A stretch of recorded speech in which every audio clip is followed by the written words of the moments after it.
बिस्मिल्लाहिर्रहमानिर्रहीम, अस्सलाम वालेकुम। मैं हूं डॉक्टर शमाइला गफ़ार और आप देख रहे हैं सेहत सब के लिए। नाजरीन, क्या मैं और क्या आप, हम सब ही पूरा वीक इस इंतज़ार में गुजारते हैं कि कब वीकेंड आएगा और हम ढेर सारा रिलैक्स करेंगे, ढेर सारी नींद करेंगे। लेकिन जैसे ही छुट्टी का दिन आता है तो बहुत सारे काम हमें घेर लेते हैं, like grocery shopping, laundry, cleaning, घर की मेंटेनेंस और बच्चों की ढेर सारी फरमाइशें। और इन सब में जो चीज़ निगलेक्ट होती है वो है हमारी सेहत। इस पर हम आज बात करेंगे अपने प्रोग्राम में। हमारे साथ प्रोग्राम में एक जानी मानी शख्सियत मौजूद हैं, मेजर जनरल अज़हर महमूद कियानी साहब, जो कि एक वर्ल्ड रिनाउंड कार्डियोलॉजिस्ट हैं, बहुत अहम ओहदों पर फाइज रह चुके हैं और लाखों अफराद इनके हाथों शिफा पा चुके हैं। अस्सलाम वालेकुम sir, welcome to the programme. Thank you, thank you. कैसे हैं आप? तबीयत कैसी है जी आपकी? अल्हम्दुलिल्लाह, अल्लाह ताला का करम है, बिल्कुल ठीक ठाक। That's very good to know sir कि आप ठीक ठाक हैं।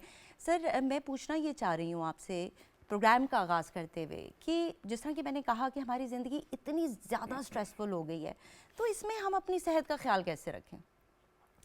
और उसमें आई थिंक अपनी सेहत के लिए थोड़ा सा अगर खुद गर्ज हो जाएं और चंद घंटे अपनी सेहत के लिए निकाल लें तो हमारे लिए बहुत अच्छा। अब जैसे आपने अभी बात की कि पूरा हफ्ता काफ़ी मसरूफ़ गुजरता है और फिर आपके पास एक वीकेंड आता है और वीकेंड पे जो है वो आप अरेस्ट करना चाहते हैं, लेकिन हमारी सोशल रिक्वायरमेंट्स इतनी ज़्यादा हैं कि अगर कोई 6 दिन काम करता है हफ्ते में या 5 दिन काम करता है तो वीकेंड उसने फैमिली सोशलाइज, किसी फैमिली में शादी हो रही है, कहीं मर्ग हो गई है, उसने जाना है, किसी फैमिली को लेके जाना है, आउटिंग के लिए लेके जाना है, तो वो आपका वो जो वीकेंड है वो भी ऐसे ही बिज़ी रहता है। लेकिन रिलैक्स करने के लिए वो बड़ा ज़रूरी होता है कि आप कम से कम अपने आप को दिन में रिलैक्स करने के लिए आधा घंटा घंटा ही दे दें या एक्सरसाइज के लिए टाइम दे दें। और आधा घंटा अपनी सेहत के लिए, जान के लिए निकालना कोई इतना मुश्किल काम नहीं है। आधा घंटा 1 घंटा दिन में आप निकाल लें तो उसमें कहें कि जी कि आप वॉक करना शुरू कर दें, या अगर जैसे आपने कहा घर का सौदा सल्फ लेके आना है, ग्रॉसरी करनी है, तो खुद चले जाएं और ऐसा करें, ऐसी जगह पे जाएं जहाँ पे आपको आधा घंटा चलना पड़े और फिर उसी तरह पैदल चल के, तो वो आपकी उस दिन की एक्सरसाइज हो गई। या अगर आपके पास साइकिल है तो साइकिल फिर 1 घंटा चला लें और ऐसे हो कि वो आपकी एक्सरसाइज हो जाए। साथ बच्चों को भी ले जाएं और उनकी भी आउटिंग करवा दें, और बच्चों के साथ फिर बंदा ज़्यादा रिलैक्स होता है, गपशप होती है, बच्चों के साथ गपशप होती है, जो पूरा हफ्ता उस हिसाब से बैठ के उनके साथ गपशप नहीं होती, तो आप उनकी बातों से रिलैक्स होते हैं, उनकी एक्टिविटीज़ से, उनकी हरकतों से रिलैक्स होते हैं। ये चीज़ें बड़ी इंपॉर्टेंट है। देन 6 से 8 घंटे जो नींद है वो बड़ी पूरी करनी है। देखें आजकल के जो हालात हैं, उन हालात में हमारे पास ये जितनी गैजेटरी है, टीवीज़ हैं, फिर आपके शोज़ हैं, फिर आपका मोबाइल है, ये आपको आराम नहीं करने देते। बिल्कुल ऐसे इनसे जान छुड़ाना बहुत ज़रूरी है और इंटेंशनली जान छुड़ाना बहुत ज़रूरी है। आपका एक टाइम लिमिट होना चाहिए कि अगर मैंने देना है सोशल मीडिया को कोई टाइम देना है तो मैक्सिमम आधा घंटा 1 घंटा देना है, इसके बाद मैंने ऑफ कर देनी है चीज़ें। ये जो चीज़ें हैं ये आपके लिए परेशानी का सबब बनती है। कोई इसमें अच्छी खबर तो आ नहीं रही होती, बड़ा कम होता है कि जिसमें से कोई अच्छी खबर आ रही हो। नेगेटिव, फलां हो गया, फलां मार गया, फलां एक्सीडेंट हो, फलां ने फलां को मार दिया, महंगाई हो गई, ये हो गई, ये सारी चीज़ें हमें पता है, ये सारी चीज़ें, और हम इस महंगाई में से पूरे दिन में इसमें से गुजरते हैं जब खरीदते हैं। फिर जब आपके सर पे कोई हैमर कर रहा होता है ना, ये हो गया, ये हो गया, ये हो गया, ये आपको परेशान करता है।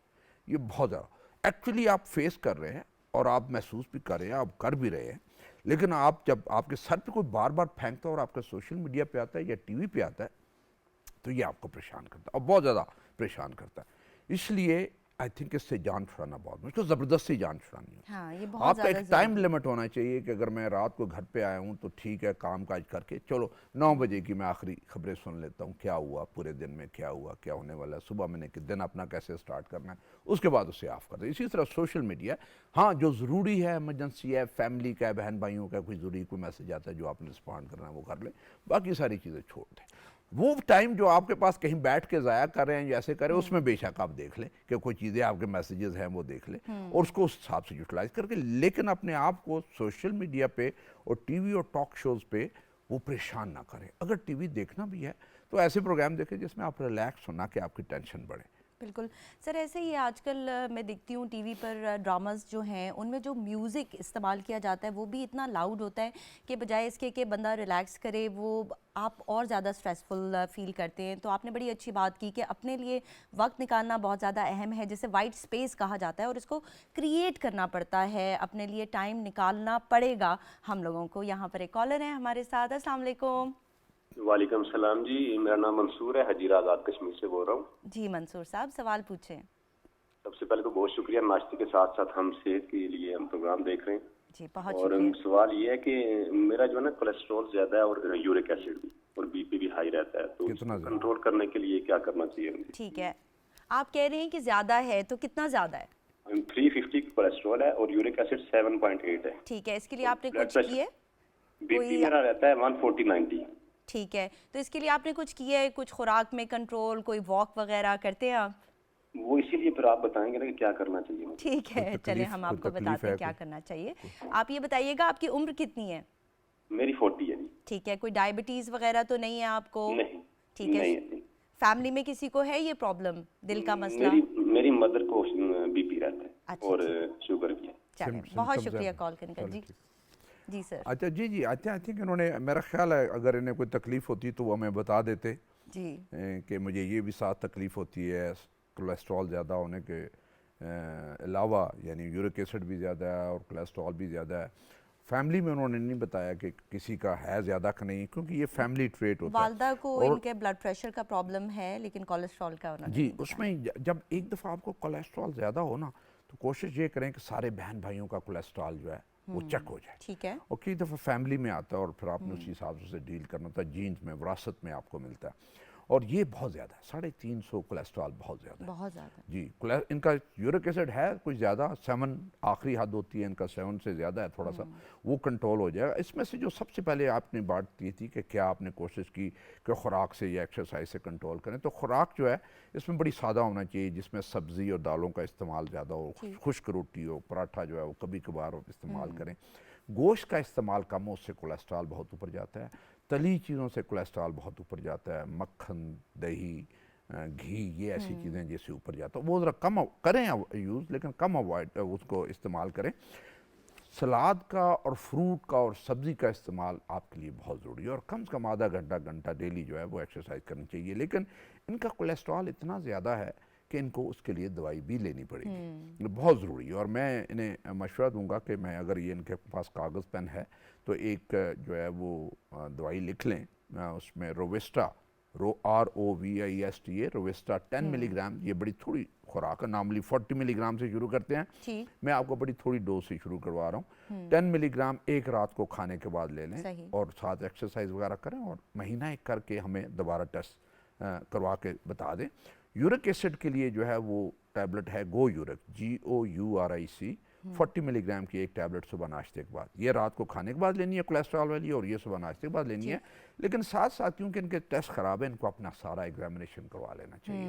इनकी ECG हो जानी चाहिए, इनका बहुत एको हो ज़रूरी जाना है। चाहिए, ठीक इनकी ETT एक्सरसाइज टेस्ट हो जाना चाहिए, और डॉक्टर साहब से एक दफ़ा चेक करवा लें ब्लड प्रेशर, ECG में बेस लाइन कैसी है। और एक जो ऐसे मरीज़ होते हैं उनमें एक टेस्ट हम ज़रूर करवाते हैं, वो है स्ट्रेस टेस्ट या एक्सरसाइज वाला टेस्ट, जिसे हम ETT कहते हैं। वो ज़रूर, अगर कुछ ऐसी आर्टरीज ब्लॉक्ड हैं जो कि आपको सिम्टम्स नहीं हुए अभी तक, उसकी अलामात नहीं आई, तो आपको इन टेस्टों से पता चल जाता है, और फिर वहाँ से बीमारी को आप ट्रेस करके उसको ट्रीट करना शुरू करता है। हो सकता है कि ये सारे टेस्ट करवाएं, उनके सारे टेस्ट इनके नॉर्मल आ हो, जाए। और ज़रूरी नहीं है कि अब नॉर्मल हो सकता है ये सारे टेस्ट इनके नॉर्मल हो, लेकिन ये बेस लाइन टेस्ट हैं जो करवाने आपने करवाना बहुत बहुत ज़रूरी है, और ज़रूर ये और करवा फैमिली लें। के जो बाकी बहन भाई हैं उनका भी कोलेस्ट्रॉल जो है वो ज़रूर चेक करवा लें। ठीक है, यहाँ पर एक कॉलर है हमारे साथ। अस्सलाम वालेकुम।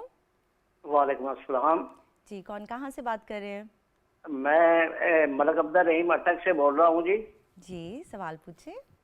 मैं बात यह है जी, मैंने कोई 2 हफ्ते पहले भी आपको कॉल की थी, डॉक्टर साहब ने कहा था कि आप चेक करवा के FIC से फिर मेरे साथ रब्ता करना। तो मैं एक्चुअली, मुझे 2 स्टंट पड़ी हुई हैं, ठीक है, 4 दफा मेरी एंजियोग्राफी हुई है, 2 स्टंट पड़ी हुई है, और मुझे ब्लड प्रेशर भी है, शुगर का भी मरीज हूँ, 10 साल मेरी उम्र है, और मुझे दर्द हो जाता है, थोड़ा सा भी चल दो, खासकर खाना खा के चलूँ वो तो 10 कदम चलने से भी हो जाता है। अगर खाली पेट चलूँ तो फिर तकरीबन 400 कदम 500 कदम चल लेता हूँ। तो मैं दवाइयाँ भी बाकायदगी से खा रहा हूँ। तो डॉक्टर, अभी मैंने गया था, मैंने ये कराई थी इको, मेरी वो 60% है दिल की, जो वो क्या कहते हैं, इंजेक्शन फ्रैक्शन जो है, ठीक है। वो 60% थी। तो बाकी मैं दवाइयाँ भी खा रहा हूँ, नाइट्रोमेट खा रहा हूँ, लेपिगेट खा रहा हूँ, इसके अलावा अपना लो प्लेट खा रहा हूँ, प्लस एक और दवाई थी, वो डॉक्टर साहब ने MR ट्राइकेट MR, वो डॉक्टर साहब ने कहा था कि इसकी कोई जरूरत नहीं, जनरल साहब ने। तो ये सारी दवाई भी खा रहा हूँ, तो इसके बावजूद मुझे दर्द होता है और अक्सर रात को हो जाता है, खाना खाने के बाद हो जाता है। चलने पर भी दर्द आता है आपको? चलने पर भी दर्द आता है? जब आप चलते हैं तब भी दर्द आता है आपको? चलते हुए तो आता है, चलते हुए जरा सा चलूं तो आ जाता है। ठीक है, और रात को सोते हुए भी आता है आप कह रहे हैं? आज सोते हुए भी आता है, और बार बार तो मेरी शुगर भी लो हो जाती है।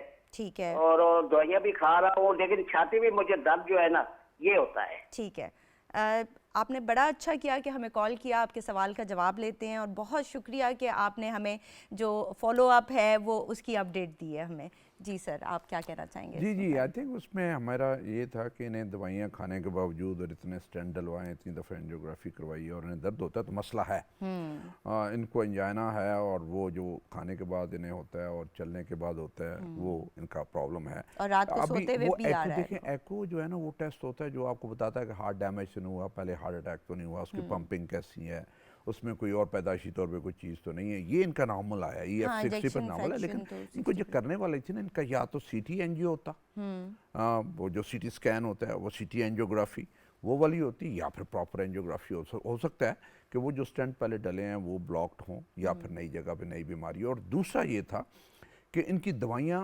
दोबारा जो है रिव्यू करने की ज़रूरत थी कि क्या दवाई ये कम ले रहे हैं, इनको दवाई ज़्यादा देने की ज़रूरत है, जो पहले ले रहे हैं उसमें से ऐड करने की ज़रूरत है। इन्होंने जो दवाइयाँ बताई हैं उसमें से वो बाकी तो आई थिंक मेरा ख्याल है नाइट्रेट्स वगैरह ले रहे हैं, बीटा ब्लॉकर्स कोई ले रहे हैं कि नहीं ले रहे, पूरी की पूरी हमें दवाइयाँ बताते हो तो मैं उसमें कुछ ऐड करता। लेकिन बीटा ब्लॉकर्स ऐसे होते हैं कि आप ऐसे इस तरह प्रोग्राम पे नहीं बता सकते, यू नेवर नो कि उनका हार्ट रेट कम हो, स्लो हो, ब्रेडिकार्डिया हो सकता है कि वो एस्थमा का सिलसिला हो, फिर आपने बीटा ब्लॉकर्स नहीं देने होते, या उनकी कोई कंट्रा इंडिकेशन हो जिसमें से आप वो नहीं देना चाहिए मरीज़ को, तो वो हम तजवीज़ नहीं करते। जो सेफ मेडिसिन है वो बगैर देखे मरीज़ को हम इस प्रोग्राम में उन्हें तजवीज़ करते हैं। जी, वो बता सकते हैं। तो उसमें से यही है कि ये नाइट्रोमेंट वगैरह या सस्टैक ऐसी गोलियाँ हैं जो कि दर्द को ठीक करती हैं, सुबह शाम ये करना चाहिए। और नेक्स्ट टाइम इन्होंने नहीं बताया कि ये FIC जब गए हैं तो क्या ये पुराने कोई आर्मी के रिटायर्ड बंदे हैं जिनकी इंटाइटलमेंट है वहाँ पे और गए हैं, तो नेक्स्ट टाइम अगर जाएं तो उन्हें कहें जी मेरी या तो CT एंजियो कर लें या मेरी एंजियोग्राफी कर लें, ताकि ये जो उनका इशू है ये रिजॉल्व हो जाए। और साथ ही साथ इनके दर्द को ठीक करने के लिए देखें हमारे पास ढेर सारी मेडिसिन हैं जो आपके एंजाइना या दर्द को जो ठीक करती हैं, लिख के देते हैं, एक नहीं काम करती दूसरी नहीं तीसरी, फिर कॉम्बिनेशन पूरा मेन्यू होता है, वो आपने सारा लिख के देना होता है, उससे आराम आ जाता है। तो ये आई थिंक जाएं दोबारा, इनको दोबारा आई थिंक CT एंजियोग्राफी या प्रॉपर एंजियोग्राफी की ज़रूरत है, और अपनी दवाइयाँ एडजस्ट करवाने की डॉक्टर साहब को वहाँ पे दिखा के ज़रूरत है कि जो मैं दवाइयाँ खा रहा हूँ इसके बावजूद मुझे दर्द का आराम नहीं आ रहा, मेरी दवाइयाँ ज़रा चेक करें, या कुछ और लिखनी है या बदलनी है तो वो बदल दें। जी, तो आपने सुन लिया कि डॉक्टर साहब ने आपको कहा है कि आपने CT एंजियो करवाना है या एंजियोग्राफी करवा लें, आपकी दवाइयों को एडजस्ट करने की ज़रूरत है। और यहाँ पर मैं ये भी कहना चाहूँगी कि कोशिश करें कि जिस डॉक्टर को आपने पहले दिखाया है उन्हीं को दोबारा दिखा लें, ताकि उसको आपकी हिस्ट्री जो है वो बेहतर तरीके से पता होगी। हम लोग प्रोग्राम में आपको गाइड ज़रूर करते हैं, लेकिन कुछ दवाइयाँ ऐसी होती हैं जिनके लिए हमें बैकग्राउंड हिस्ट्री पूरी पता होनी चाहिए, तो वो आपके कार्डियोलॉजिस्ट आपको बेहतर तरीके से एडवाइस कर सकेंगे। जी सर, सर प्रॉब्लम यही है, even with my own mother, जब वो हॉस्पिटल जाती हैं तो हर दफ़ा एक नया डॉक्टर होता है, और मैं इसी पे बार बार जोर देती हूँ कि पेशेंट को चाहिए कि वो एक ही डॉक्टर को कंसल्ट करे और उसी डॉक्टर के दिन पर जाए, क्योंकि बाज़ वक़्त ये भी होता है कि डिफरेंट डेज़ होते हैं और जिस दिन आप जाते हैं तो वो फिर एक नए सिलसिले से एक नए आगाज़ हो जाता है, जिसकी वजह से चीज़ें जो हैं वो सही तरीके से नहीं चल सकती। अच्छा सर, ब्लड प्रेशर की अगर हम बात करें तो बहुत सारे, यहाँ पर एक कॉलर हैं, पहले उनको ले लेते हैं। जी अस्सलाम वालेकुम। अस्सलाम वालेकुम। जी अस्सलाम वालेकुम। वालेकुम अस्सलाम। जी कौन कहाँ से बात कर रहे हैं? मैं अब्दुल हफीज बात कर रहा हूँ रावलपिंडी से। जी लतीफ़ साहब, सवाल पूछें। वो डॉक्टर साहब से ये पूछना था कि मैंने स्टंट हुए थे आईवस ट्रीटमेंट आईवस जी, वो उससे मुझे अल्हम्दुलिल्लाह ठीक है, कोलेस्ट्रॉल लेवल भी नॉर्मल है, मुझे कोलेस्ट्रॉल की दवाई खानी चाहिए मुतवातर? ठीक है। उम्र कितनी है आपकी? मेरी उम्र है 50। सही। और स्टेंट कब डले थे आपको? सारे टेस्ट में नॉर्मल है। सही है। अच्छा, स्टेंट कब डले थे आपको? स्टंट जुलाई ये 23 में। अच्छा जी, और कोई आपको सिम्टम वगैरह तो नहीं आ रहा, जैसे दिल में दर्द चलने पर या रात को नहीं, सोते हुए? अल्हम्दुलिल्लाह। बाकी ठीक है, दवाइयाँ ले अल्हम्दुलिल्लाह मेरा कोलेस्ट्रॉल लेवल भी अब बिल्कुल नहीं 120 और ट्राइग्लिसराइड जो है वो मेरा ख्याल है 95 है। ठीक है। और कौन कौन सी दवाइयाँ ले रहे हैं आप? मैं टिकाग्रेलॉन एक टैबलेट है वो, ठीक है। और एक एस्पिरिन है, और एक बेरीलॉन। सही, ठीक है। और ब्लड चलें, प्रेशर के लिए एक ओमसना। सही, ब्लड प्रेशर मेरा नॉर्मल है अल्हम्दुलिल्लाह। चलें, ठीक है। आपके सवाल का जवाब लेते हैं। बहुत शुक्रिया जी, कॉल thank you करने जी, का। thank जी तो इनका बड़ा अच्छा सवाल था जी कि मैंने बीमारी थी, मैंने इलाज करवाया, स्टेंट डलवाया और दवाइयाँ खा रहा हूँ, मेरा कोलेस्ट्रॉल नॉर्मल है, तो क्या मुझे कोलेस्ट्रॉल की दवाई खानी चाहिए कि नहीं खानी चाहिए? तो ज़रूर खानी चाहिए। जब आपको एक दफ़ा दिल की बीमारी डायग्नोज हो गई है, आपकी नालियाँ बंद हैं, चाहे आप बाईपास करवाया है, स्टेंट डलवाया या दोनों में से कोई प्रोसीजर नहीं करवाया, सिर्फ दवाइयाँ ले रहे हैं, उनकी ज़रूरत नहीं है, तो सारी उम्र ये कोलेस्ट्रॉल वाली दवाई खानी ज़रूरी है। देखो, कोलेस्ट्रॉल की जो दवाई है ना, उसका एक सिर्फ काम नहीं है कि कोलेस्ट्रॉल को कम करे। आपका नॉर्मल है तो उसमें आपको नहीं खानी चाहिए। कोलेस्ट्रॉल बीमारी को रोकती है, जो आगे बढ़ना है, नाली ने ब्लॉक होना है, उसके बहुत सारे फ़ायदे हैं इसके। सही, एंटी इन्फ्लेमेटरी है, उस बीमारी को बढ़ने नहीं देती। एंटी थ्रोम्बोटिक है, उसका वो वाला सिलसिला होता है, कोलेस्ट्रॉल को कम करता है। स्टेबलाइजेशन वेसल की होती है, वो ठीक करती है। सिर्फ एक फ़ायदा कोलेस्ट्रॉल कम करने वाला नहीं है। हाँ, अगर ये दवाई आपको प्रॉब्लम देती है तो डॉक्टर के मशवरे के बाद इसे तब्दील करवा सकते हैं, लेकिन इसका बंद नहीं करनी है इन्होंने। ये एस्प्रिन दो ऐसी चीज़ है जो सारी उम्र आप बंद नहीं कर सकते। सही। ये आप अनलेस के कोई आपका किसी से कोई साइड इफेक्ट हो, सही। जो कि बड़ा रेयर है, आई थिंक लेस देन 5% को होता है, इससे ज़्यादा को नहीं होता, और हर एक को ठीक होता है। और हमारे यहाँ जो हम कोलेस्ट्रॉल देते हैं, ये तो बड़ी थोड़ी डोज होती है। देखें, बाहर लोग 40 मिलीग्राम 80 मिलीग्राम पे चलता है, वो कहते हैं जी वो हमारा मरीज ज़्यादा टॉलरेट नहीं करता, उसे बहुत सारे इश्यूज होते हैं। या फिर वो हमसाये से पूछता है कि मुझे ये कोलेस्ट्रॉल की दवाई लेनी है, कि डॉक्टर से नहीं पूछेगा, हमसाये से सर, आई एम पूछेगा। वेरी हैप्पी कि इन्होंने ये सवाल पूछा है, और आपने बिल्कुल सही कहा कि हमसाये को ज़्यादा सुना जाता है, डॉक्टर जी जी, लेकिन इनको avoid चाहिए किया कि जाता है। एस्प्रिन और कोलेस्ट्रॉल इन्होंने सारी उम्र बंद नहीं सही। करनी। जिसको एक दफ़ा डायग्नोज हो जाए, उसने बाकायदगी से वो दवाई लेनी है। कोई मसला देती है दवाई, तो डॉक्टर के मशवरे के साथ कोई दवाई आप बदल सकते हैं, लेकिन उसे बंद नहीं करना। और सर, ये भी हो सकता है कि इनका जो कोलेस्ट्रॉल लेवल सही आ रहा है वो दवाई की वजह से हो। नहीं, तो ये मैं आपको एक बता दूं, जो पाकिस्तान में हमने एक स्टडी की थी जो AFRC में, और उसमें हमारे पास 1000 से ऊपर पेशेंट थे। मेजॉरिटी लोगों को हार्ट अटैक होता है नॉर्मल कोलेस्ट्रॉल के साथ। अच्छा, ठीक। और ये जो बड़े 25% थे जिनका कोलेस्ट्रॉल ज़्यादा था, तो वो जिस लेवल पे आपको हार्ट अटैक होता है, यही आपका हाई कोलेस्ट्रॉल है, जिसे आप नॉर्मल समझ रहे हैं। ये नॉर्मल नहीं है, ये हमारी पॉपुलेशन के लिए, हमारे लोगों के लिए, इस खित्ते के लोगों के लिए ये हाई कोलेस्ट्रॉल, सही। और इसी को हमने 30-40% नीचे लेके जाना और खुद से और आपने फिर जाके दवाई उसका नहीं फायदा रोकी। होगा। जी, तो इसको ये अगर नॉर्मल कोलेस्ट्रॉल, ये ना समझे कि ये नॉर्मल है तो मुझे तो मैं दवाई खाने की जरूरत नहीं। इसी कोलेस्ट्रॉल ने तो आपको हार्ट अटैक किया, इसी कोलेस्ट्रॉल के साथ तो आपकी नालियां ब्लॉक हुई हैं, सही। इसी के साथ तो आपको प्रॉब्लम हुआ, और इसको नीचे लेके आना है, और आपने दवाई खानी है, और ज़रूर खानी है। यहाँ पर एक और कॉलर है हमारे साथ। अस्सलाम वालेकुम। वालेकुम सलाम। डॉक्टर साहब की हाल है जी? जी अल्हम्दुलिल्लाह। आप कौन, कहाँ से बात कर रहे बोल हैं? रहे हैं जी, जी। सहीवाल सरगोदे तो जी। जी, सवाल पूछें। 2007 ਤੋਂ जी मैदे की तकलीफ है, तेजाबियत गैस बहुत ज्यादा होती है, बड़ी कम खराब बनता है। तकरीबन रोटी तो बाद काम होता है, चौथे पंजवें दिहाड़े कैप्सूल मैप्राजोल में लेना पौंदा है जी। अच्छा। जी, जिहदी वजह नाल खट्टे डिकार आंदे हैं, बहुत ज्यादा आंदे हैं जी। ठीक है। दवाइयां भी बहुत ज्यादा खादियां जी, तकरीबन मेडिकल स्पेशलिस्टों तो दवाइयां लाए थे, इसे जी सारा कोई कराया, सीने टेस्ट में सारे कोई दर्द क्लियर होता है? कराए जी। तो सीने में भी कोई दर्द होता है आपको इसके साथ? जी हुंदा है, थोड़ा जिहा दर्द हुंदा है। अच्छा। बाज़ औकात इंजे साइड ते हुंदा है, इंजे एक जात नहीं खड़ा हुंदा, इंजे रलकदा रहंदा है। ठीक है। अच्छा, ये बताइएगा उम्र कितनी है आपकी? उम्र 40 साल है जी। 40 साल है, ठीक है। सिगरेट नोशी करते हैं आप? नहीं, सिगरेट नोशी नहीं जी। ठीक है। शुगर वगैरह है कोई? नहीं जी, शुगर खानदान में किसी को दिल का मसला? नहीं जी। अच्छा, खाना खाने के बाद चलते फिरते हैं आप? जी चलते फिरते हैं जी। ठीक है। और ये तो नहीं है कि ओवर ईटिंग कर लेते हैं? बहुत ज़्यादा तो नहीं खा लेते? नहीं, कम खाते हैं जी। अच्छा, ठीक है। कोई बहुत तली हुई चीज़ें तो नहीं खा रहे? नहीं, तली हुई चीज, रोटी भी नहीं तली हुई खांदा। तकरीबन कोई चाय की वजह हो जा, कोई हो तेजाबियत गैस बड़ी बंदी। कोई परेशानी वगैरह तो नहीं है आजकल आपको? नहीं, कोई परेशानी नहीं। अच्छा जी, चलें ठीक है, आपके सवाल का जवाब लेते हैं। बहुत शुक्रिया कॉल करने का। जी सर। जी, इनका आई थिंक ज़्यादातर मैदे का मसला बता रहे जी। थे, और वही आपने पूछा फैमिली में किसी को दिल का मसला तो नहीं है, सिगरेट में नहीं पीते, और ज़्यादातर जलन की और मेप्राजोल का वो बता रहे थे। मेरा इनको ये मशवरा है कि एक दफ़ा यहीं सरगोदा में किसी गैस्ट्रेंटोलॉजिस्ट यानी जो मैदे का स्पेशलिस्ट है वो उसको ज़रूर दिखाएं। सही। वो होता ही है कि कई दफ़ा कोई ऐसा अल्सर या मैदे में होता है जिसको एक प्रॉपर ट्रीटमेंट पूरा कोर्स करके उसे ठीक किया जाता है, 2-4 दिन की दवाइयों से वो ठीक नहीं होता। तो वो अगर वो डायग्नोज हो जाए तो वो जो ट्रीटमेंट दें उससे ये बेहतर होगा।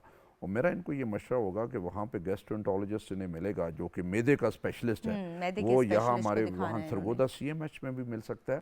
और वहाँ पे एयरफोर्स का बड़ा हॉस्पिटल है, उसमें सारे स्पेशलिस्ट होते हैं सरगोदा में।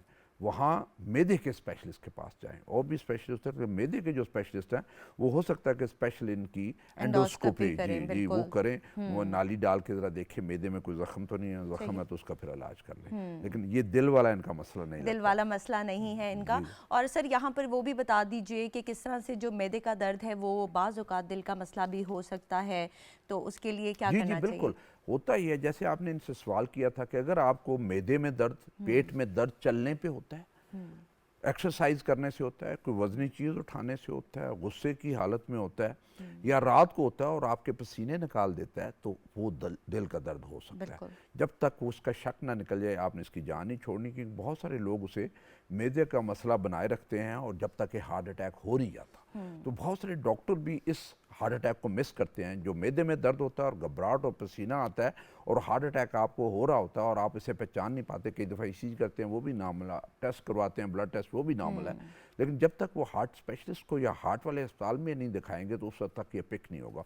और लोग फिर दूसरे तीसरे या चौथे दिन हार्ट अटैक करवा के आते हैं कि वो मैदे का समझ के। तो इसलिए जब आपको मैदे में यहाँ पे दर्द हो और ये थोड़ा सा ऊपर आना शुरू हो जाए और साथ घबराहट हो, पसीना हो और आपकी जो है वो मतली महसूस हो, तो ये दिल की तकलीफ हो सकती है। जिस तरह के हम हमेशा कहते हैं सर कि दिल का जो दर्द होता है उसका आपको पता लग जाता है कि ये सिवियर किस्म का दर्द है जो कि आपके पसीने निकाल देता है, रात को सोते हुए आपको जगा देता है। और ऐसी हालत में आपने नाजरीन बिल्कुल वेट नहीं करना, आपने इमीडिएटली अपने करीबी किसी भी हस्पताल में अपने आप को पहुँचाना है। वहाँ पर जाकर आपकी ECG हो जाए, एक दफ़ा पता चल जाए कि दिल का मसला नहीं है तो फिर कोई ख़तरे की बात नहीं होती, लेकिन इसको अवॉइड नहीं करना चाहिए, चेक करवाना बहुत ज़्यादा ज़रूरी है। अच्छा सर, हम ब्लड प्रेशर की बात करते हैं।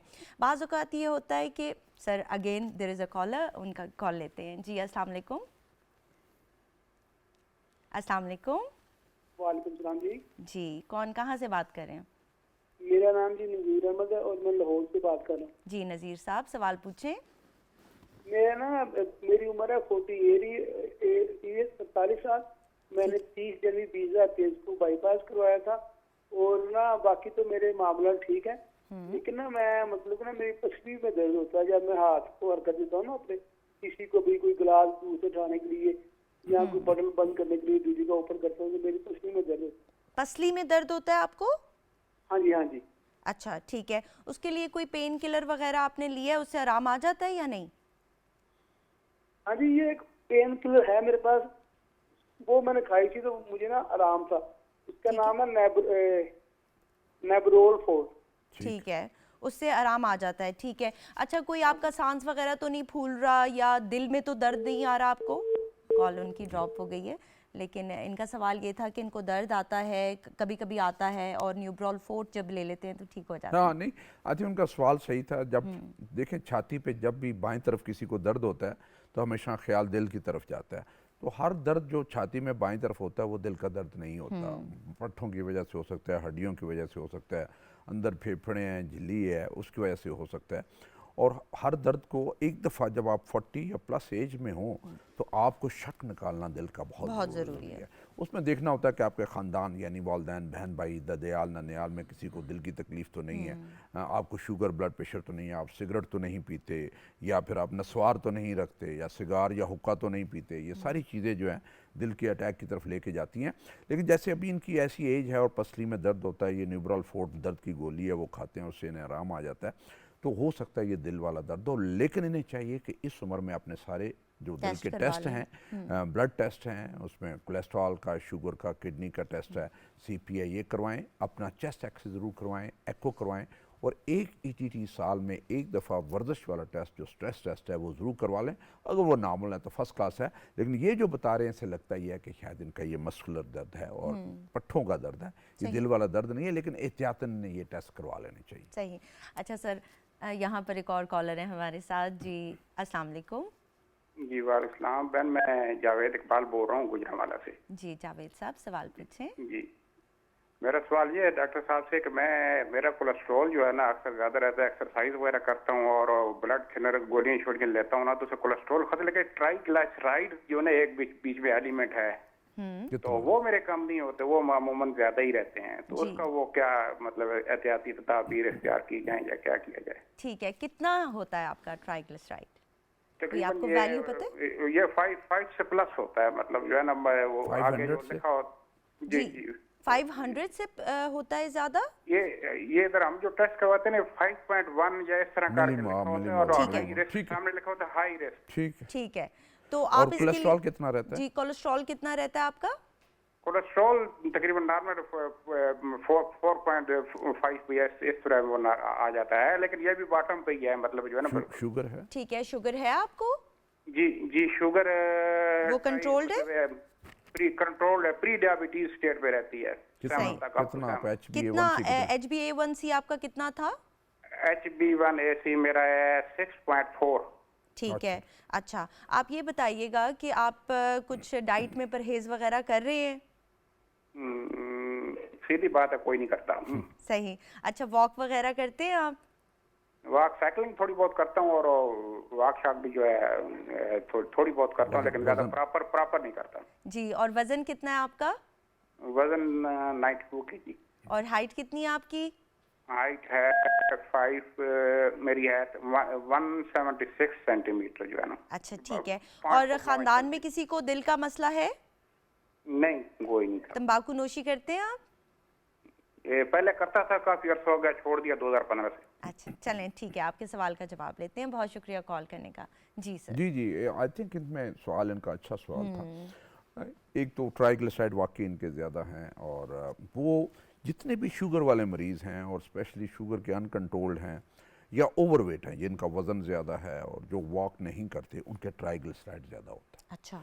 और इसको बेस्ट कंट्रोल करने का तरीका ये होता है कि पहले तो तली चीज़ें बंद करें, फिर अपना वज़न कम करना शुरू करें। वज़न कैसे कम करेंगे? खाएं कम और चलें 1 घंटा डेली वॉक में चलें, और तली चीज़ें कम से कम खाएं, और अगर सिगरेट पीते हैं तो वो बंद कर दें। और इसको कम से कम 8 यानी 2 महीने या 3 महीने दें कि आपकी डाइट और एक्सरसाइज से कंट्रोल हो जाए। अगर नहीं कंट्रोल होता तो फिर आप उसके लिए मेडिसिन लें। इस ट्राइग्लिसराइड के लिए लेने को हो सकता है कि ये जब वॉक करें, वेट रिड्यूस करें, इनका 5 से 3 पे आ जाए या 4 पे आ जाए, तब भी ठीक है, ये बेहतर हो जाएगा। अगर उसके बावजूद नहीं कम होता तो फिर मेडिसिन लेने की ज़रूरत है। देखिए, हमारे जो एशियंस हैं, स्पेशली ये बड़े सगीर के जो लोग हैं सब कॉन्टिनेंट में, इन लोगों में सबसे बड़ा रिस्क फैक्टर ये है कि इनका ट्राइग्लिसराइड ज़्यादा होता है। सही। और HDL जो अच्छा कोलेस्ट्रॉल है वो कम होता है, और ये एक रिस्क फैक्टर है। ठीक। और उसमें हमारी सर, जो ये हमारा जेनेटिक मेकअप, ये जेनेटिक हमारी जीन्स में ये है। ये जो हमारी एथनिसिटी है उसमें ये चीज़ है कि हमारी नालियाँ छोटी होती हैं, हमारा ट्राइग्लिसराइड ज़्यादा होता है, HDL कम होता है, और वो किसी चीज़ से ऊपर नहीं जाता। उसका एक ही हल है कि आप खाएं कम और वर्जिश ज़्यादा करें। बिल्कुल। हम उल्टा करते हैं, हम वर्जिश कम करते हैं और खाते ज़्यादा हैं। उससे ये दोनों चीज़ें मसले हल नहीं होते, और हमारे यहाँ जो दिल की बीमारी है वो वक्त से पहले और यंग एज में आ जाती है। तो ये चीज़ करने से ठीक होता है। इन्हें चाहिए कि 2 महीने ज़रा ये एक्सरसाइज करके, हाँ, ये 90 से ये 80 पे वेट को लेके आ जाएं, और रोज़ाना 1 घंटा पैदल चलें, तो इंशाल्लाह इनका ट्राइग्लिसराइड चीज़ें कम होगी। और अपना ETT, एको और ब्लड टेस्ट बाकी सारे करवा लें। साल में 1 दफ़ा दिल के टेस्ट ज़रूर करवा लिया करें। कई दफ़ा होता ये है, बीमारी छुपी होती है, आपको सिम्टम्स नहीं होते, आपको अलामात नहीं होती हैं, अलामात इतनी थोड़ी होती हैं कि आप उन्हें नोटिस नहीं करते और आपको पता नहीं चलता। तो टेस्ट जो है, कई दफ़ा जो छुपी बीमारी है उसको ज़रा जाहिर कर देते हैं। उसमें स्पेशली जो स्ट्रेस टेस्ट, जो ETT एक्सरसाइज टेस्ट है, वो बड़ा ज़रूरी है। वो करवा के अगर यही टेस्ट करवा के अगले हफ्ते में प्रोग्राम करके बता दे कि मेरे ये टेस्ट है, तो हमें भी तसल्ली हो जाएगी कि ये ठीक है। बिल्कुल। और सर अच्छी बात ये थी कि इनको अपनी सारी वैल्यूज़ जी टेस्ट जी, की बहुत पता अच्छी थी, बात, बहुत अच्छी और बात, इनको जी। ये भी पता था कि ये कहाँ पर स्टैंड कर रहे हैं, and he was very honest about कि ही इज़ नॉट वॉकिंग। तो ये हो नहीं सकता कि अगर पेशेंट वॉक करे और उसके जो टेस्ट हैं वो बेहतर ना हो। तो पहले इन्होंने वॉक करनी है और फिर उन्होंने अपने टेस्ट भी करवाने हैं और फिर हमें कॉल करनी है। यहाँ पर एक कॉलर है हमारे साथ। अस्सलाम वालेकुम। वालेकुम अस्सलाम। जी, कौन कहाँ से बात कर रही हैं? जी मैं नसरीन बात कर रही हूँ सरगोदा से। जी नसरीन साहिबा, सवाल पूछें। जी मैं हार्ट पेशेंट हूँ और 2 स्टंट डले हुए हैं और शुगर पेशेंट हूँ 20 साल से। अच्छा जी, ठीक है। तकरीबन 60 साल के करीब मेरी उम्र होने वाली है और 3 साल हो गए स्टंट डले हैं। अल्हम्दुलिल्लाह मैं ठीक हूँ, लेकिन किसी टाइम मुझे हल्की पेन होती है। अच्छा। और ऐसे ना जैसे 2 मिनट के लिए दिल बहुत तेजी से धड़कता है, फिर बंद हो जाता है। ऐसे फिर कभी कभी ये सिलसिला अक्सर रहता है कि तेजी से दिल धड़कता है, सेकंड के लिए बंद हो जाता है। ठीक है। और ये किस वक्त होता है? किसी खास वक्त होता है, खाना खाने के बाद या? हाँ जी, खाना खाने के बाद, कभी खाली पेट भी होता है और कभी मैं जब ज्यादा टेंशन में होती हूँ ना, मैं डिप्रेशन की मरीज भी हूँ। ठीक है। और बीपी की मरीज हूँ। ठीक है जी। तो ये मुझे ऐसा एको करवाई है मैंने, वो बिल्कुल ठीक आई है। वजन का सही। वजन कितना है आपका? वजन मेरा ठीक है, 70 के करीब है, इससे भी कम है। ठीक है। बाकी टेस्ट वगैरह हुए हैं आपके, थायराइड वगैरह के या? जी वो ठीक थे, सब ठीक थे। एको भी करवाई है, वो भी ठीक आई है। ठीक है। चलती फिरती हैं आप, वॉक वगैरह करती हैं? सुबह उठ के नहीं करती, बस नमाज ही पढ़ती हूँ, लेकिन बाद में मैं घर का काम भी करती हूँ और अक्सर काफी दूर फिर के आती हूँ। अच्छा ठीक है, यानी आप अपनी तरफ से पूरी कोशिश करी हैं, लेकिन फिर भी आपको ये मसला आ रहा है। तो किसी डॉक्टर को दिखाया है आपने इस हवाले से? मैं जिन्होंने स्टंट डाले ना, मैं उन्हीं के पास जाती हूँ। ठीक है, बहुत अच्छा करती हैं। उन्होंने कुछ कहा आपको? कोई मेडिसिन मेडिसिन वगैरह जो है आपको दी? चेंज कर देते हैं। नॉर्वेक्स खाती हूँ, बीपी मेरा हाई रहता है, नॉर्वेक्स खाती हूँ रात को, और दूसरी कभी जेवर गोली खा लेती हूँ, वो जो लिख देते हैं। पहले टेंशन खाती थी, कार्वेडा खाती हूँ, एस्कार्ड खाती हूँ, लिपिकेट्स खाती हूँ। ठीक है। शुगर भी है ना साथ, और इंसुलिन भी लेती हूँ सुबह शाम 30 ठीक है। ये बताइएगा कि ब्लड प्रेशर मेंटेन्ड है? ठीक है आपका ब्लड प्रेशर इन दवाइयों से? जी एकदम। ये मसला मुझे ब्लड प्रेशर का डॉक्टर साहब से प्लीज बताएं। मेरा एकदम हाई हो जाता है, 180 पे चला जाता है। 180 पे थोड़ी देर बाद कभी कभी कैफीन रख लेती हूँ, कभी नहीं भी रखती हूँ, पानी वगैरह पीऊँ तो फौरन नीचे आ जाता है। ठीक है, चलें आपके सवाल का जवाब लेते हैं। बहुत शुक्रिया आपने कॉल किया। जी सर। जी आई थिंक ये भी बड़ा अच्छा बहुत सवाल था। बहुत अच्छी पेशेंट थी। इन्हें अपने दवाइयों का नाम याद है, इन्हें अपने फिगर्स का नाम पता है, इन्हें पता है स्टंट है, डॉक्टर साहब को दिखाया हुआ भी है, साथ इन्होंने बताया कि इन्हें थोड़ा सा डिप्रेशन बड़ी वाला, अच्छी इन्होंने एंग्जाइटी दी है। वो अच्छी एंग्जाइटी वाला एलिमेंट भी है। तो उसमें से आई थिंक ये जो कहती हैं कि मेरा सडनली ब्लड प्रेशर ऊपर चला जाता है, तो वो ज़्यादातर इनकी डिप्रेशन और एंग्जाइटी की वजह से होता है। आई होप कि ये जो उसके लिए जो दवाइयाँ ले रही हैं वो बाकायदगी से ले रही हैं। जो डिप्रेशन या एंग्जाइटी का है वो नॉर्मली उसे जब कंट्रोल करते हैं तो आपकी ये जो धड़कन है वो कंट्रोल हो जाती है। नॉर्वेस कुछ लोग जब खाते हैं तो उनकी दिल की धड़कन तेज़ होती है, लेकिन ये साथ कार्विडा ले रही हैं तो वो उसको कंट्रोल कर लेती है। और कार्विडा, जहाँ इनकी धड़कन तेज़ हो वहाँ कार्विडा की एक गोली फालतू ले लिया करें। और अपने वो डॉक्टर साहब जो इनको डिप्रेशन और एंग्जाइटी की जो दवाइयाँ लिख के दे रहे हैं उनसे अपनी दवाइयाँ एडजस्ट कर लें। और उस वक्त जब इन्हें टेंशन होती है और ये परेशान होती है और उनकी धड़कन तेज़ होती है, उस वक्त वो फौरी तौर पर जैसा ये कैप्टन ब्लड प्रेशर के लिए दवाई लेती हैं, उस वक्त भी वो दवाई एक ले लें। कुछ अगर वो एंटी एंग्जाइटी जो लेग्जोटिल एल्प है या इस तरह की कोई गोली जो ले रही हैं, उस वक्त फालतू आधी गोली ले लिया करें।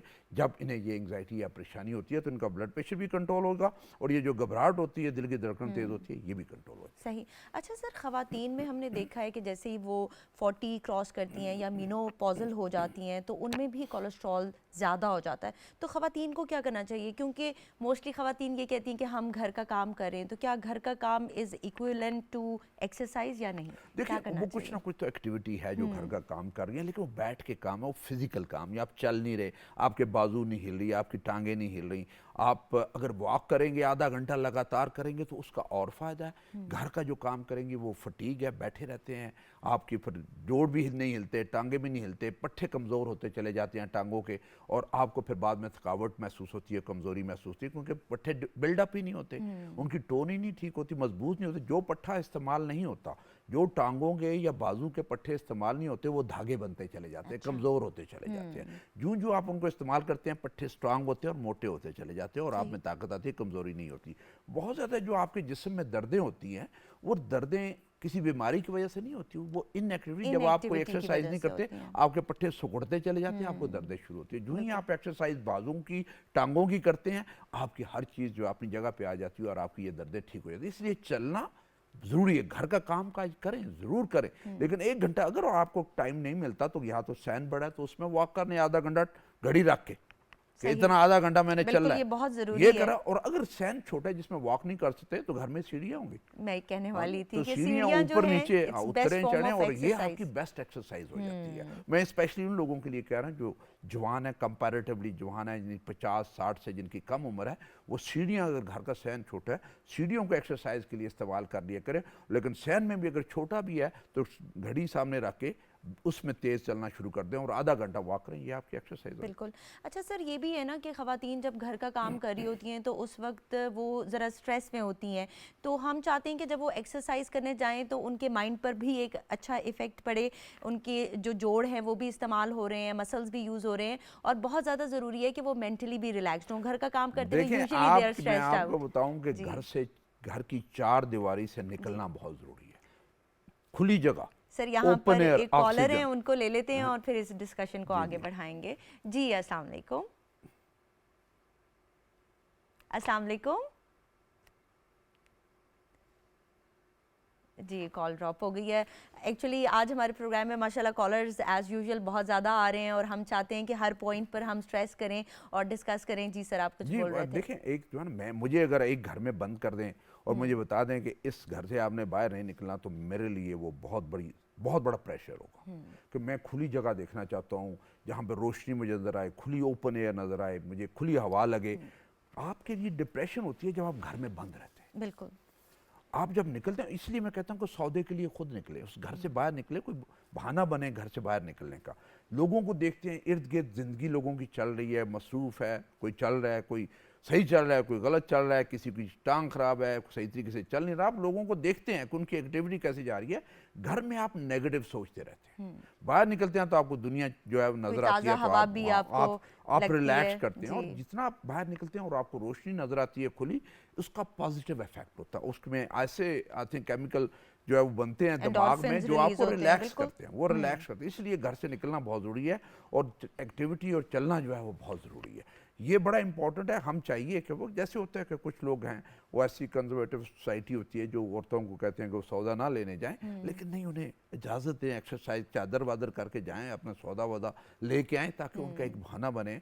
और आप देखेंगे कि उसका फ़र्क पड़ेगा, घर के माहौल में बड़ा फ़र्क पड़ेगा, उसकी तबीयत में बड़ा फ़र्क हो। जो उस खातून में चिड़चिड़ापन है वो ख़त्म हो जाएगा आहिस्ता से, जो वो घर से बाहर निकलेगी और एक्टिविटी में हिस्सा लेगी, और वो फिर अपने आप को उस घर का फ़र्ज समझती है कि मेरी भी उतनी इंपॉर्टेंस है जितने बाकियों की इंपॉर्टेंस है।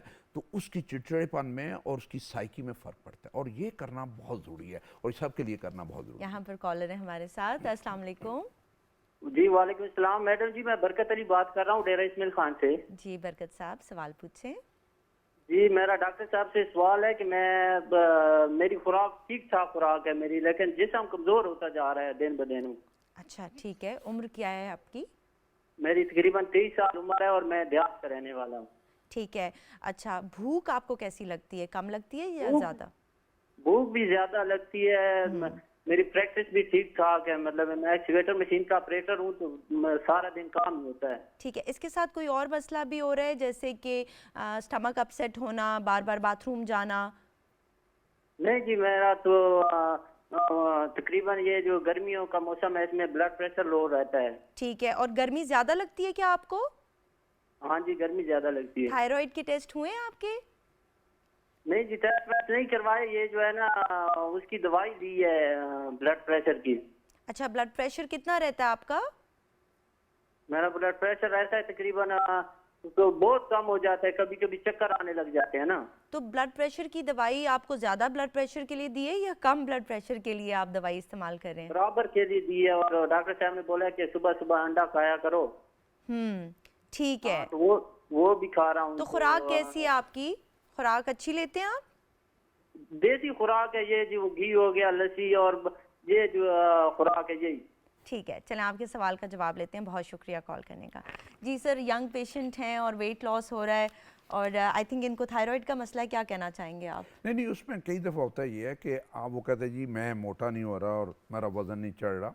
वो कई देसी लोगों खुराक भी ले रहे हैं। कईयों का जेनेटिक भी होता है, जेनेटिक फैमिली में। विरासत में ऐसे मिलता है। अगर इनके वालिदैन उनका भी जिस्म ऐसा था या इनके दरमियान में जिस्म ऐसा था, पतला था, लोगों का वेट नहीं ज़्यादा, तो हो सकता है वो वाली चीज़ हो। सर इनका और कम हो रहा है। ये काम करने वाले हैं, पूरा दिन काम करते रहते हैं और आई थिंक उसमें से कई दफ़ा हो जाता है। लेकिन कुछ चीज़ों को देखें, एक जो हमारे हैं जो सबसे बड़ी इंपॉर्टेंट है कि अगर किसी को बुखार है या खांसी है तो हमारा सबसे पहले शक चला जाता है टीबी शीबी पे कि ख़ानदान में कोई टीबी नहीं, उसमें वज़न जो है वो ज़ाया होता है। फिर इसी तरह कोई ना कोई और चीज़, छाती का एक्सरे ज़रूर करवाना चाहिए। और अगर आप सिगरेट पीते हैं तो सिगरेट में जो छाती का एक्सरे, कई दफ़ा कोई ऐसी कोई चीज़ चल रही होती है कैंसर टाइप जो कि आपको पता नहीं चलती। इसी तरह थायराइड का, जैसे आपने जिक्र किया, वो थायराइड का। और कई दफ़ा कुछ लोगों पर वज़न चढ़ता ही नहीं, उनका मेटाबॉलिज्म ज़्यादा तेज़ होता है, और जो भी खाए उनका वज़न नहीं बढ़ता, तो वो नॉर्मल है, इसमें कोई परेशानी वाली कोई बात नहीं। लेकिन जो बेसलाइन जो टेस्ट हैं वो करवाने बहुत ज़रूरी है। ठीक है। अगर देखें सारा दिन ये काम करते हैं, मशीन पे काम करते हैं, और बहुत सारे लोग जो हैं वो ऐसे रहते हैं और ये लकी होते हैं जिनका वेट नहीं चढ़ता, जिनका मेटाबॉलिज्म ठीक होता है।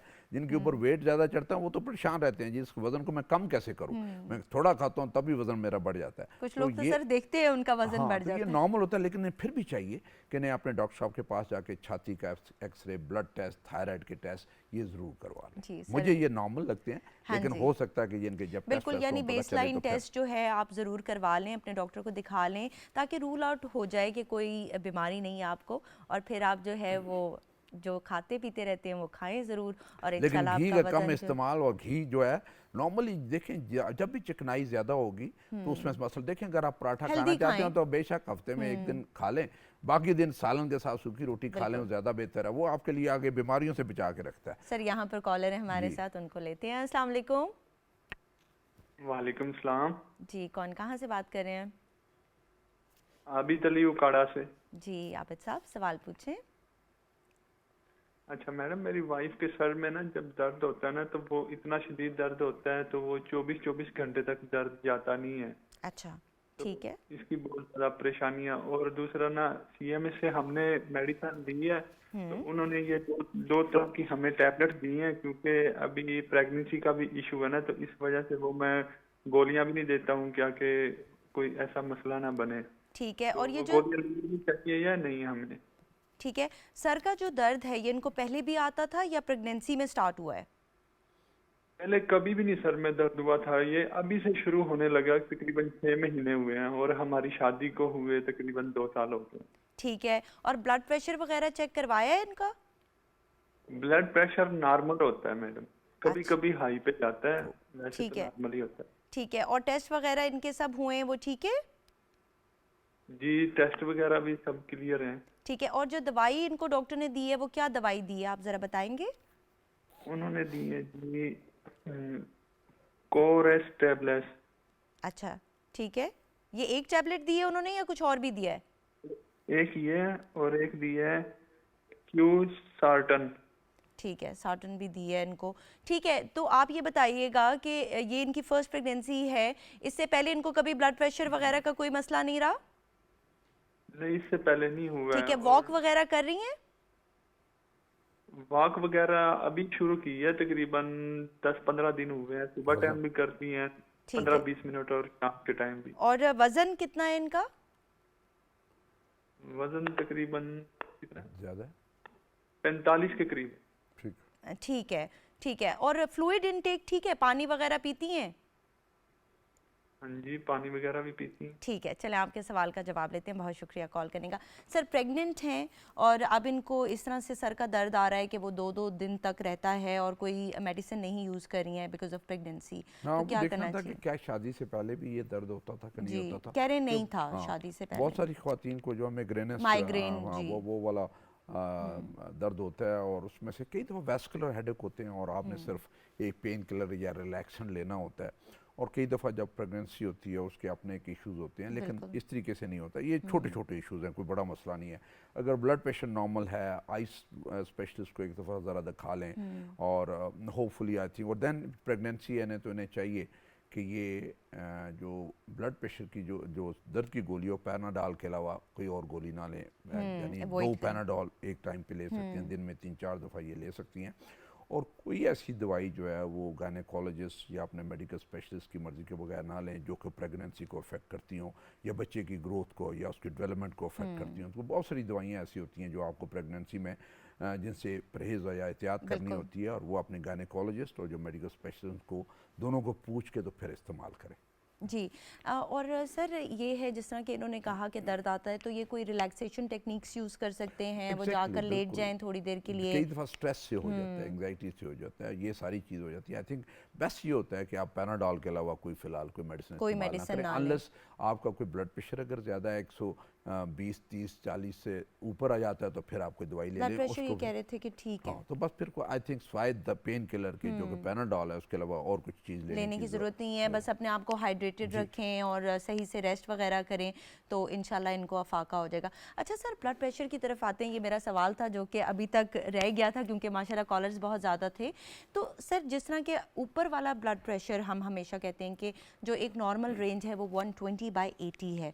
बाज़ लोगों का ये होता है सर कि जब वो उनका ब्लड प्रेशर हाई होता है, वो ब्लड प्रेशर की दवाई लेते हैं तो उनका जो डायस्टोलिक ब्लड प्रेशर है वो बहुत ज़्यादा लो चला जाता है। जिस तरह के अगर 120/50, तो मुझसे अक्सर ये सवाल किया जाता है, लोग पूछते हैं कि हमारा जी डॉक्टर साहिबा नीचे का ब्लड प्रेशर बहुत लो है तो क्या करना चाहिए, ये क्या डेंजरस हो सकता है सर? ना, कुछ नहीं करना चाहिए। देखिए जो आपकी ये ज़्यादातर उन लोगों में होता है जिनकी एज थोड़ी सी ज़्यादा होती है, उनमें डिफरेंस ऊपर वाले और नीचे वाले ब्लड प्रेशर में ज़्यादा होता चला जाता है उम्र के साथ साथ। ठीक है। और जो नॉर्मल रेंज है वो 140-90 से नीचे रहना चाहिए। नहीं, आइडियल है कि 120-80, 130-80 रहे, लेकिन आखिरी हद 140-90 ऊपर वाली है और नीचे वाली 90-60 है, इससे नीचे नहीं जाना चाहिए। अब जो आपकी एज ज़्यादा होती है तो आपका नीचे वाला नीचे चला जाता है, ऊपर वाला ऊपर चला जाता है, वो कोई ख़तरनाक नहीं है, बिल्कुल उसमें कोई परेशानी वाली बात नहीं है। 140 से 90 ऊपर वाला नीचे रहना चाहिए और नीचे वाला बेशक 50-60 हो जाए, उसकी खैर है। लेकिन कुछ लोग ऐसे, कुछ कंडीशंस ऐसी होती हैं जो कि जिसमें वैल्व लेक लीक कर रहा हो, स्पेशली जब एओर्टिक वैल्व है, एओर्टिक रिगर्जिटेशन जो है या इनकॉम्पिटेंस है, उसमें कई दफ़ा होता ही है कि आपका ब्लड प्रेशर डिफरेंस बहुत ज़्यादा होता है, ऊपर वाला बहुत हाई होता है, नीचे वाला बहुत हाई होता है, और वो भी एक साइन है डायग्नोज करने का कि हो सकता है कि इस मरीज़ को एओर्टिक वैल्व डिजीज़ हो या एओर्टिक इनकॉम्पिटेंस हो। तो वो ज़रा ज़रूर चेक कर लेना चाहिए, स्टेथोस्कोप लगा के, कोई मरमर शमर तो नहीं है, और कुछ चेस्ट एक्सरे करके, और जो कंफर्मेटरी टेस्ट होता है वो एको टेस्ट होता है, इकोकार्डियोग्राम होता है, वो आपको बताता है। ये चीज़ें देख लेनी चाहिए, अदरवाइज़ ये ठीक है, ये नॉर्मल है, इसमें कोई फिक्र करने वाली हमारे बात प्रोग्राम का टाइम ख़त्म हो गया है। बहुत शुक्रिया, आपने हमें प्रोग्राम में टाइम दिया। जी नाजरीन, प्रोग्राम आपने देखा, उम्मीद है आपको पसंद आया होगा। मैं यहाँ पर यही कहना चाहूँगी कि बहुत वक्त हो गया है हम यही सुनते आ रहे हैं कि सब ठीक हो जाएगा। अगर हम वाकई चाहते हैं कि सब ठीक हो जाए तो उसके लिए बहुत ज़्यादा ज़रूरी है कि हम अपने अंदर चेंज लेकर आएँ और अपने बारे में सोचने से पहले अपने मुल्क के बारे में ज़रूर सोचें। Take care of yourself and keep smiling. अल्लाह हाफ़िज़।